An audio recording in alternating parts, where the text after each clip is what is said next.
Thank you. Thank you, Sophie. I just want to say I'm not a Sophie. I didn't think I could do everything when I was younger. And I'm not a typical accountant either. So for those in the room that feel you don't fit in, you're looking at your future right here. I grew up in a very small town with an Aboriginal mother. She was Cree Métis, a lovely woman, and an absent father in the logging industry.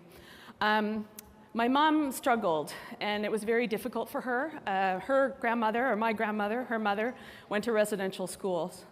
And because of that, there is a legacy of shame and low self-esteem that is passed down through the generations. And I'm just here to say that we're working on that, and through reconciliation, we can improve the lives of ourselves and our children and all First Nations in this country. So with that, growing up not feeling like I could do very much, and growing up in a family of trauma, my sister ran away from home when she was 14.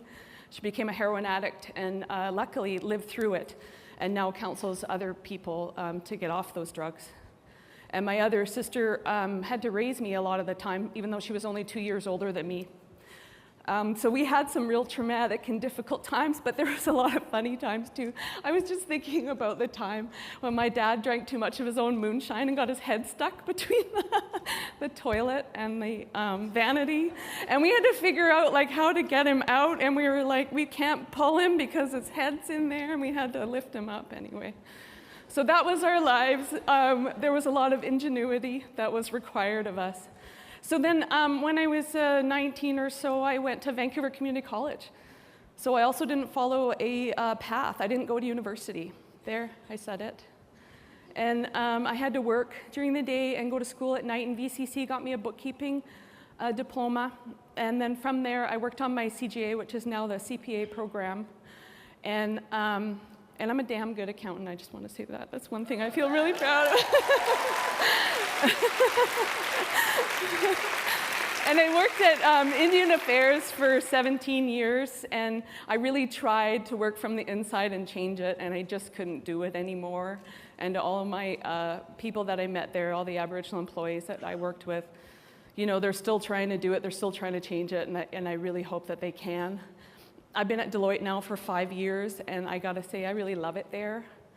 They treat me with respect and the kindness that I need in order to excel in my position, and have really treated me with more respect than I did get at my previous role. Some of the things that I thought about growing up and looking back, and what would I say to my younger self, and I wrote them down because I really wanted to make sure I got this across.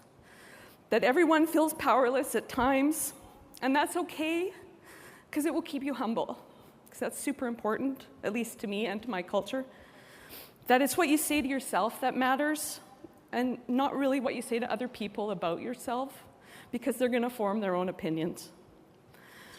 That recognizing your weaknesses can make you stronger, because you have that knowledge that others do not, and that's what you can carry forward with you.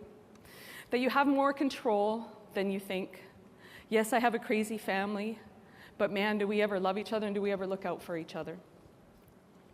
That walking forward in this life with that purpose means learning from your ancestors, taking them with you in your thoughts and your actions, but not just thinking for yourself, thinking for the future generations, your children, your grandchildren, and your great-grandchildren.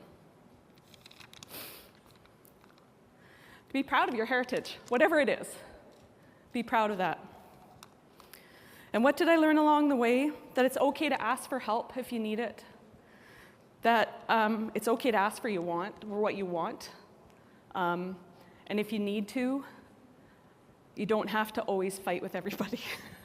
Because that was a thing that I would do. I was constantly fighting with people, especially against the racism against my mother. I have to say, what I saw, she passed away in 2012 in Prince George, and that's one of the most racist hospitals in this province and probably this country. The way they treated her just because she was an alcoholic was sickening. But we didn't stand for it, I'll tell you that. You gotta know what you value most, and mine is supporting First Nations people. That's what I'm going to do, and Deloitte is letting me do that, so thank you.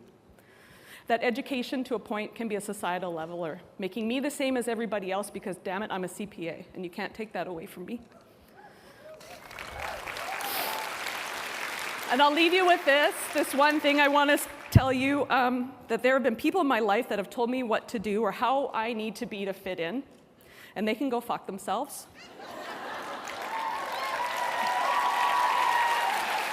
They can kiss my beige ass, because I decide who I am in this moment and every moment going forward. And my son knows that, and I'm changing the legacy. Thank you very much.